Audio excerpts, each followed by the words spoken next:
भारतीय इनिशिएटिव में आप सभी का एक बार फिर से वेलकम है। और आज जो हम लोग ऑथेंटिक टेस्ट सीरीज का नंबर 3 करेंगे, उसमें नए प्रश्नों को देखेंगे जो यूपीएससी, बीपीएससी और सीटेट के पॉइंट ऑफ व्यू से काफ़ी यूज़फुल है। तो वीडियो पसंद आने पे आप लाइक करेंगे और चैनल को सब्सक्राइब करना ना भूलें। फिर लास्ट में बेल आइकन को प्रेस कर दें। तो चलिए शुरुआत करते हैं हम लोग अपने वीडियो की। प्रश्न 1, द्रव बूंद की संकुचन और कम से कम क्षेत्र घेरने की प्रवृत्ति का कारण क्या है? यानी वर्षा की बूंदें कम से कम क्षेत्र घेरती हैं, किस वजह से? आपके ऑप्शन हैं श्यानता, घनत्व, वाष्प दाब और पृष्ठ तनाव।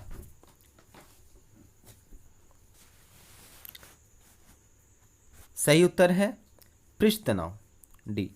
पृष्ठ तनाव ही एक ऐसा कारण है जिसकी वजह से द्रव की बूंद संकुचन और कम से कम क्षेत्र घेरने की प्रवृत्ति रखती है। चलते हैं प्रश्न 2 की ओर। पंखा करने में शरीर में ठंड की अनुभूति क्यों उत्पन्न होती है? पंखा करने में शरीर में ठंड की अनुभूति क्यों उत्पन्न होती है?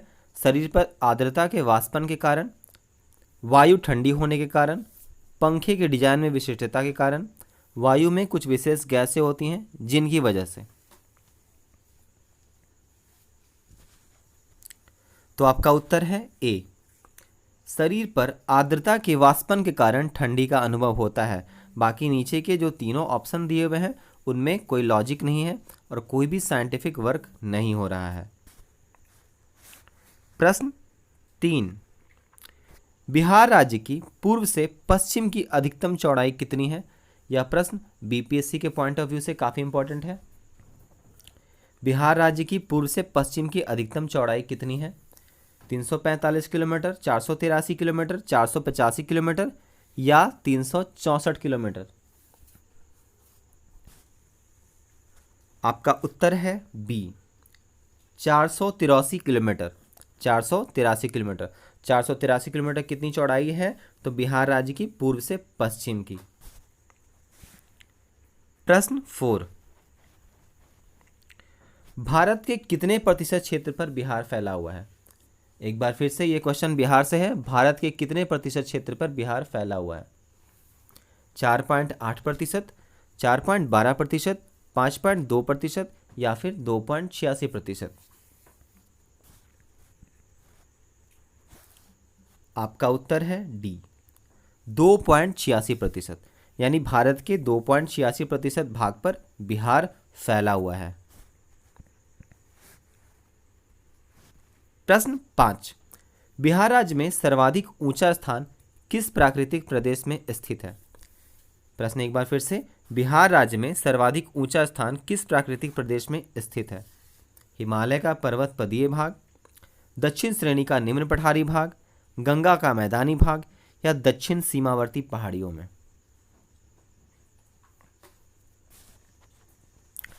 तो आपका उत्तर है डी, दक्षिण सीमावर्ती पहाड़ियों में। दक्षिण सीमावर्ती पहाड़ियों में बिहार राज्य में सर्वाधिक ऊंचा स्थान बसा हुआ है। प्रश्न 6, बिहार का तराई प्रदेश विस्तृत है।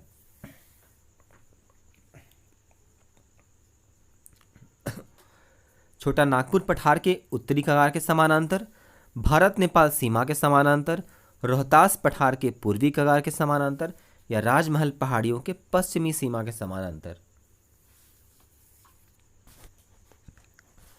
तो आपका उत्तर है बी, भारत नेपाल सीमा के समानांतर। यानी बिहार का तराई प्रदेश किसे कहेंगे हम लोग? जो भारत और सीमा नेपाल सीमा के समानांतर होते हैं। प्रश्न 7, बिहार में गंगा के दक्षिणी मैदान में निम्नलिखित में से कौन सी मिट्टी पाई जाती है? बिहार में गंगा के दक्षिणी मैदान में निम्नलिखित में से कौन सी मिट्टी पाई जाती है? लाल मिट्टी, करेल कैवाल मिट्टी, बलथर मिट्टी या नवीन जलोढ़ मिट्टी? तो आपका उत्तर है बी, करेल कैवाल मिट्टी। यानी बिहार के गंगा के दक्षिणी मैदान में करेल कैवाल मिट्टी पाई जाती है। प्रश्न 8, बिहार के किस जिले में अभ्रक मिट्टी की प्रधानता है? बिहार के किस जिले में अभ्रक मिट्टी की प्रधानता है? गया में, नालंदा में, नवादा में या फिर जमुई जिले में? तो आपका उत्तर है सी, नवादा जिले में। बिहार के नवादा जिले में अभ्रक मिट्टी की प्रधानता है। प्रश्न 9, बिहार में शीतकालीन वर्षा किस कारण से होती है?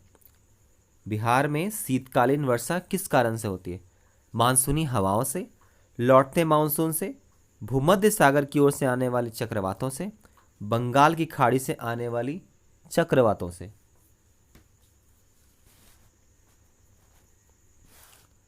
तो आपका उत्तर है सी, भूमध्य सागर की ओर से आने वाले चक्रवातों से। बिहार में शीतकालीन वर्षा का कारण क्या है? तो भूमध्य सागरीय चक्रवात। प्रश्न 10, कोसी परियोजना में कौन सी विदेशी सरकार शामिल है? कोसी परियोजना में कौन सी विदेशी सरकार शामिल है? बांग्लादेश, नेपाल, भूटान या तिब्बत?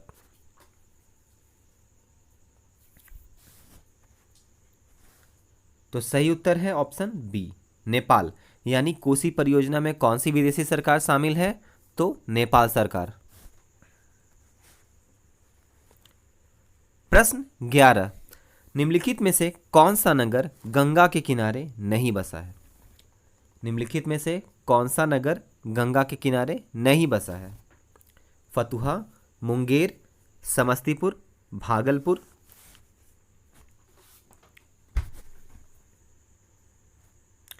आपका उत्तर है सी, समस्तीपुर। इनमें से समस्तीपुर नगर गंगा नदी किनारे नहीं है, बाकी फतुहा, मुंगेर और भागलपुर गंगा नदी किनारे। प्रश्न 12, सोन नदी बिहार में गंगा से किस स्थल के पास मिलती है? सोन नदी बिहार में गंगा से किस स्थल के पास मिलती है? दिघवारा, रिविलगंज, मनेर या छपरा?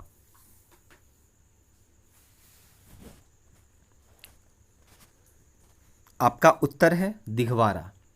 सोन नदी बिहार में गंगा से दिघवारा के पास मिलती है।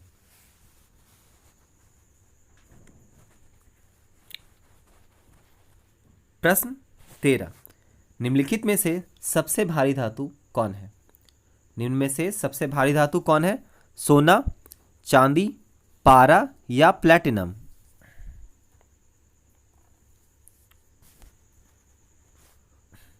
आपका उत्तर है प्लैटिनम। प्लैटिनम जो है वो एक धातु का ग्रुप है। इनमें 6 धातु हैं, जिसमें ऑस्मियम को सबसे भारी माना गया है। प्रश्न 14, कार के बैटरी में प्रयोग होने वाला अम्ल कौन सा है?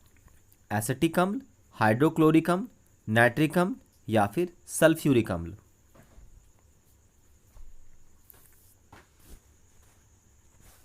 आपका उत्तर है सल्फ्यूरिक अम्ल, यानी H2SO4। कार की बैटरी में हम कौन सा अम्ल प्रयुक्त करते हैं?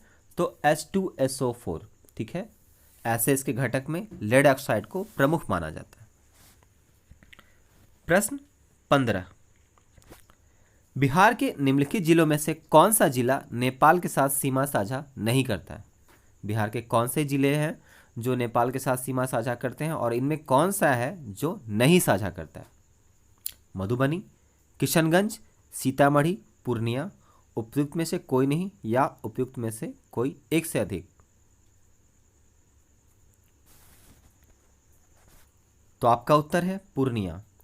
इनमें से पूर्णिया नेपाल के साथ सीमा साझा नहीं करता है।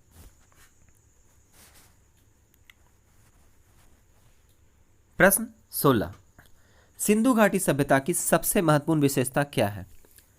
प्रश्न एक बार फिर से, सिंधु घाटी सभ्यता की सबसे महत्वपूर्ण विशेषता क्या है? पक्की ईंट से बनी इमारत, प्रथम असली मेहराब, पूजा स्थल, कला और वास्तुकला? उपयुक्त में से कोई नहीं या फिर उपयुक्त में एक से अधिक? तो आपका उत्तर है ए, पक्की ईंटों से बनी इमारत।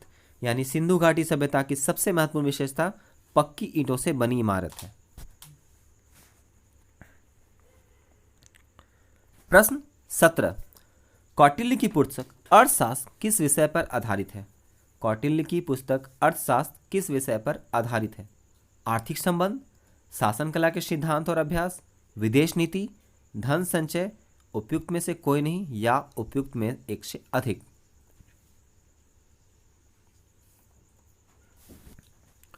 तो आपका उत्तर है बी, शासन कला के सिद्धांत और अभ्यास। तो कौटिल्य की पुस्तक अर्थशास्त्र किस विषय पर आधारित है? तो शासन कला के सिद्धांत और अभ्यास।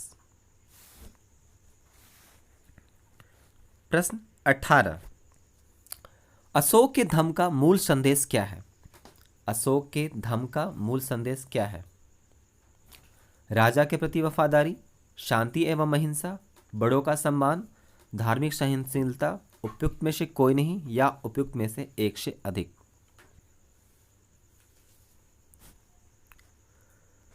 तो आपका उत्तर है ई, और इसमें भी उपयुक्त में से एक से अधिक, यानी राजा के प्रति वफादारी, शांति एवं अहिंसा, बड़ों का सम्मान और धार्मिक सहनशीलता, सभी अशोक के धम्म का मूल संदेश देते हैं।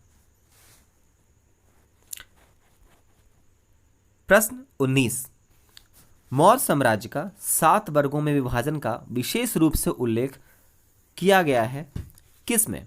मतलब किस कृति में मौर्य साम्राज्य के 7 वर्गों में विभाजन का विशेष रूप से उल्लेख किया गया है? कौटिल्य के अर्थशास्त्र में, अशोक के शिलालेख में, पुराणों में या मेगास्थनीज की पुस्तक इंडिका में? तो इसका सही उत्तर है मेगास्थनीज की पुस्तक इंडिका में, यानी मेगास्थनीज की पुस्तक इंडिका में मौर्य साम्राज्य का 7 वर्गों में विभाजन दिखाया गया है। प्रश्न 20, चोल काल किसके लिए प्रसिद्ध था? चोल काल किसके लिए प्रसिद्ध था? ग्राम पंचायत, राष्ट्रकूट राजवंश के साथ युद्ध, श्रीलंका के साथ व्यापार, तमिल संस्कृति की उन्नति, उपयुक्त में से कोई नहीं या इनमें से एक से अधिक।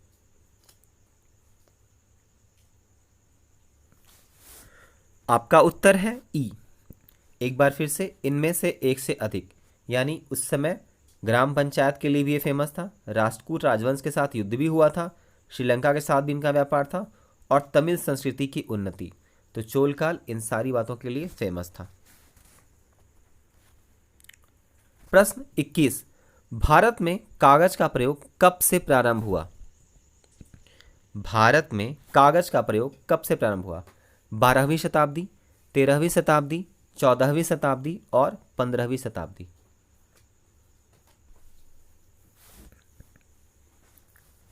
तो सही उत्तर है ऑप्शन ए, 12वीं शताब्दी, यानी 12वीं शताब्दी में भारत में कागज का प्रयोग प्रारंभ हो चुका था। प्रश्न 22, 1921 का मोपला विद्रोह कहाँ हुआ था? 1921 का मोपला विद्रोह कहाँ हुआ था? असम, केरल, पंजाब या बंगाल? सही उत्तर है केरल, यानी 1921 का मोपला विद्रोह केरल में हुआ था। प्रश्न 23, भारत का प्रधानमंत्री किसके प्रति जवाबदेह है? भारत का प्रधानमंत्री किसके प्रति जवाबदेह है? मंत्रिमंडल, राष्ट्रपति, लोकसभा, राज्यसभा, उपयुक्त में से कोई नहीं या उपयुक्त में से कोई एक। तो इसका उत्तर है ई, उपयुक्त में से एक से अधिक।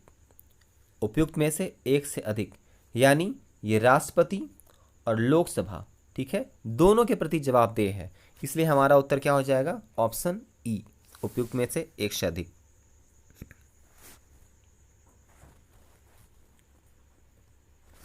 प्रश्न 24, वैश्वीकरण में सम्मिलित नहीं है। प्रश्न 24, वैश्वीकरण में सम्मिलित नहीं है।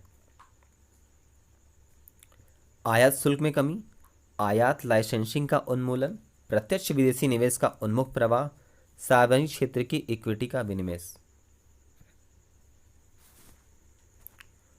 तो आपके उत्तर हैं उपयुक्त में से कोई नहीं, ठीक है, यानी आयात शुल्क में कमी, आयात लाइसेंसिंग का उन्मूलन, प्रत्यक्ष विदेशी निवेश का उन्मुक्त प्रवाह और सार्वजनिक क्षेत्र की इक्विटी का, इनमें से कोई भी चीजें जो है वो वैश्वीकरण में सम्मिलित नहीं है। प्रश्न 25, भारतीय रिजर्व बैंक क्या है? वाणिज्यिक बैंक, केंद्रीय बैंक, सहकारी बैंक या अग्रणी बैंक? तो सही उत्तर है ऑप्शन बी, भारतीय रिजर्व बैंक, जिसे हम लोग आरबीआई के नाम से भी जानते हैं। यह एक केंद्रीय यानी कि सेंट्रल बैंक, इसे बैंकों का बैंक भी कहा जाता है। प्रश्न 26, उच्च वायुमंडल में स्थित ओजोन परत किन्हें रोकती है? एक बार फिर से, उच्च वायुमंडल में स्थित ओजोन परत किन्हें रोकती है? सूर्य से आने वाली ऊष्मा किरणों को, सूर्य से आने वाली पराबैंगनी किरणों को, अंतरिक्ष से आने वाले ब्रह्मांड किरणों को, या सूर्य से आने वाली अवरक्त किरणों को? ये काफ़ी कॉमन क्वेश्चन है। इसका उत्तर है बी, सूर्य से आने वाली पराबैंगनी किरणों से यह हमारी रक्षा करती है। ठीक है, इसका केमिकल फॉर्मूला है O3, मॉलिक्यूलर फॉर्मूला। प्रश्न 27, पश्चिमी घाटों के मलाबार तट पर स्थित माहे निम्नलिखित में से किसका भाग है? पश्चिमी घाटों के मलाबार तट पर स्थित माहे निम्नलिखित में से किसका भाग है? केरल, महाराष्ट्र, पुदुचेरी या फिर तमिलनाडु? आपका उत्तर है पुदुचेरी, यानी ये जो प्रदेश है माहे, ये पुदुचेरी का भाग है।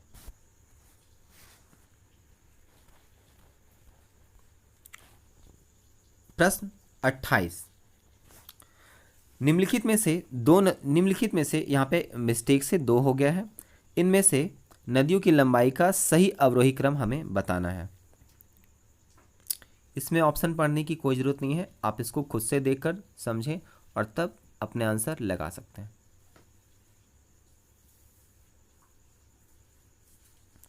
आपका उत्तर है ए, ब्रह्मपुत्र, गंगा, गोदावरी और नर्मदा, यानी लंबाई में घटते क्रम में इन नदियों का यहाँ पर सीक्वेंस दिया हुआ है। अवरोही का मतलब घटते क्रम, यानी सबसे ज़्यादा इसकी, फिर उसके बाद इसकी, फिर इसकी, फिर इसकी। चलिए प्रश्न 29, संघ तथा राज्यों के विनिर्दिष्ट वित्तीय संबंधों पर राष्ट्रपति को सिफारिशें निम्नलिखित में से कौन देता है? वित्त मंत्रालय, भारतीय रिजर्व बैंक, वित्त आयोग या योजना आयोग?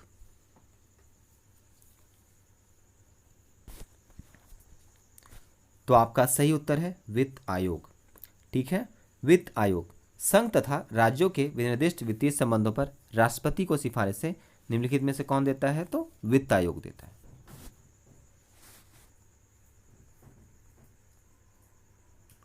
प्रश्न 30, विश्व की सबसे ऊंची चोटियां किस प्रकार के पर्वतों में पाई जाती हैं? प्राचीन मोरदार पर्वत, नवीन मोरदार पर्वत, अवशिष्ट पर्वत या ब्लॉक पर्वत?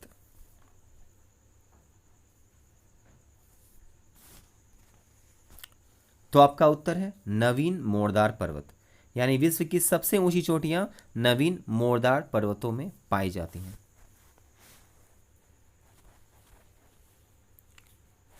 प्रश्न 31, विश्व उपभोक्ता अधिकार दिवस कब मनाया जाता है? 13 मार्च, 14 मार्च, 15 मार्च या 16 मार्च? तो सही उत्तर है 15 मार्च। 15 मार्च को विश्व उपभोक्ता अधिकार दिवस मनाया जाता है। प्रश्न 32, पृथ्वी का परिभ्रमण करते हुए प्रति मिनट करीब करीब कितनी दूरी तय कर लेती है? मतलब पृथ्वी परिभ्रमण करते हुए प्रति मिनट कितनी दूरी करीब करीब तय कर लेती है? 28 किलोमीटर, 59 किलोमीटर, 69 किलोमीटर या फिर 79, यानी 28, 59, 69 एंड 79? तो सही उत्तर है ए, 28 किलोमीटर। पृथ्वी परिभ्रमण करती हुई प्रति मिनट 28 किलोमीटर की दूरी तय कर लेती है। प्रश्न 33, निम्नलिखित राजवंशों में सबसे प्राचीन कौन सा है? निम्नलिखित राजवंशों में से सबसे प्राचीन कौन है? पल्लव, चोल, मौर्य या गुप्त? तो आपका उत्तर है मौर्य राजवंश, यानी सबसे प्राचीन राजवंश में मौर्य की गिनती होती है। प्रश्न 34, चालुक्य राजा कौन था जिसने हर्षवर्धन को नर्मदा नदी के तट पे पराजित किया था? पुलकेशिन द्वितीय, श्रीमुख, मंगलेश, कीर्तिमान प्रथम।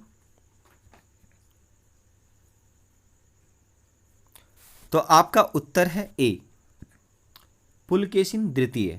चालुक्य राजा जिसने हर्षवर्धन को नर्मदा तट पर हटाया था वो पुलकेशिन द्वितीय था।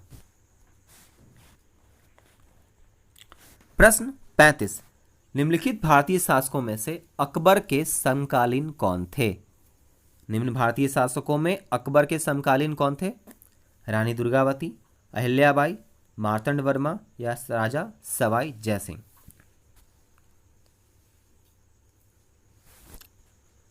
तो आपका उत्तर है ए, रानी दुर्गावती, यानी रानी दुर्गावती अकबर के समकालीन थी।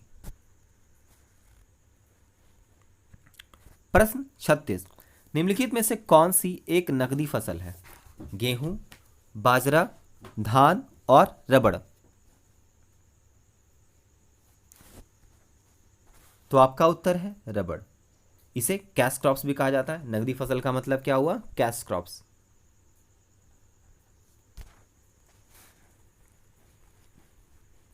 प्रश्न 37, मैथन, बेल पहाड़ी और तिलैया बांध किस नदी पर बनाए गए हैं? दामोदर, बराकर, कोनार या फिर बोकारो?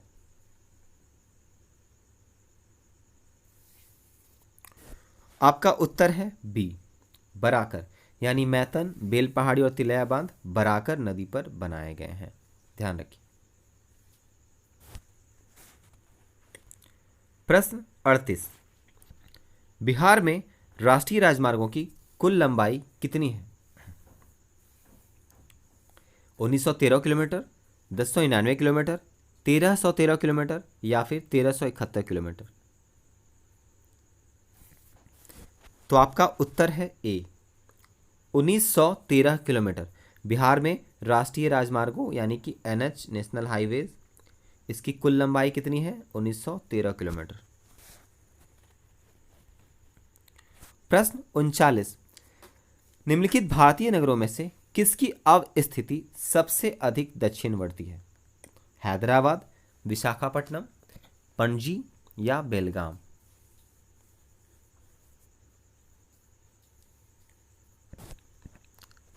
तो आपका उत्तर है सी, पणजी।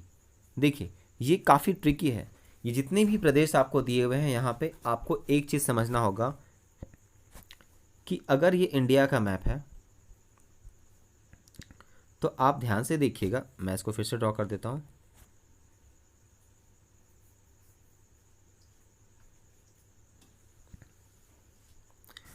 तो यहाँ पे लगभग है हैदराबाद और यहाँ पे विशाखापट्टनम। उसके बाद अगर आप पणजी को देखिएगा तो पणजी और बेलगाम के बीच में बस जरा सा का डिफरेंस है, यानी सबसे दक्षिणतम कौन हुआ? ये देखिए ये दोनों बराबर हैं, फिर इसके आगे ये, फिर ये पणजी। तो इस प्रकार आपका ऑप्शन क्या है? पणजी।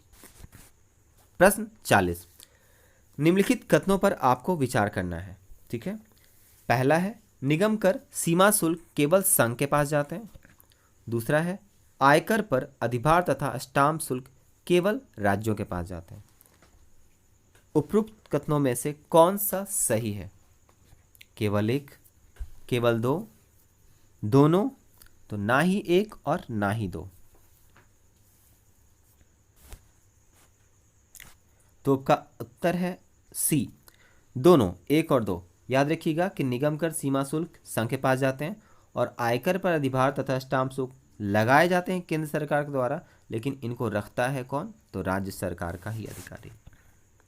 तो इस वजह से दोनों ऑप्शन सही हैं।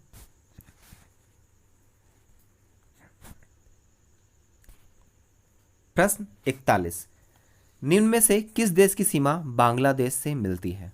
म्यांमार, पाकिस्तान, श्रीलंका या नेपाल? आपका उत्तर है ए, म्यांमार, यानी म्यांमार की जो है सीमा बांग्लादेश से मिलती। प्रश्न 42, एशिया में होते हुए भी कौन सा देश यूरोपीय संघ का सदस्य यानी यूरोपियन यूनियन का सदस्य है, मेंबर है? श्रीलंका, पाकिस्तान, तुर्की, और रूस।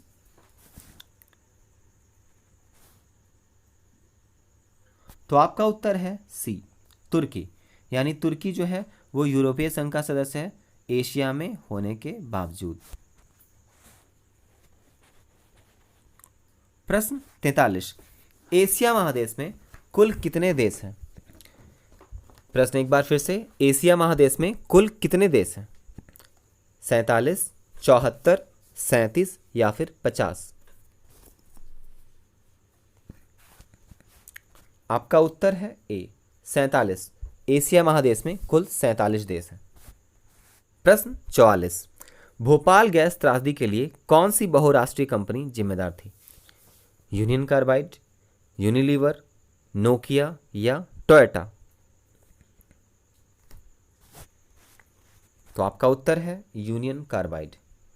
भोपाल गैस त्रासदी हम सबको पता है उसके बारे में, ये यूनियन कार्बाइड जो कंपनी थी उसके लिए जिम्मेदार थी, जो गैस लीक हुआ था। प्रश्न 45, भारत के किस राज्य में सबसे ज्यादा प्रवासी आते हैं? मुंबई, दिल्ली, केरल या बेंगलुरु? प्रवासी मतलब बाहर से आकर लोग यहाँ रहते हैं और काम करते हैं, अपना जीवन यापन करने की कोशिश करते हैं। तो आपका उत्तर है बी, दिल्ली, जो कि भारत की राजधानी है। यहाँ सबसे ज्यादा मात्रा में प्रवासी आते हैं।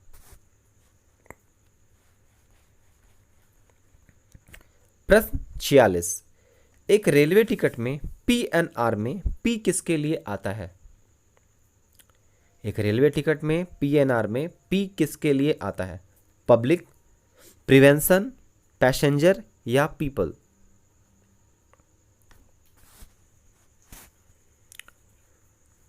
तो आपका उत्तर है सी, पैसेंजर।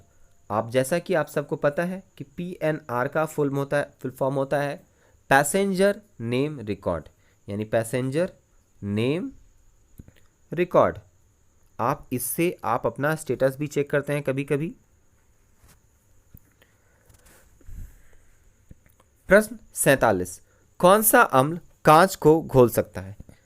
हाइड्रोक्लोरिक, एसिटिक, नाइट्रिक और सल्फ्यूरिक?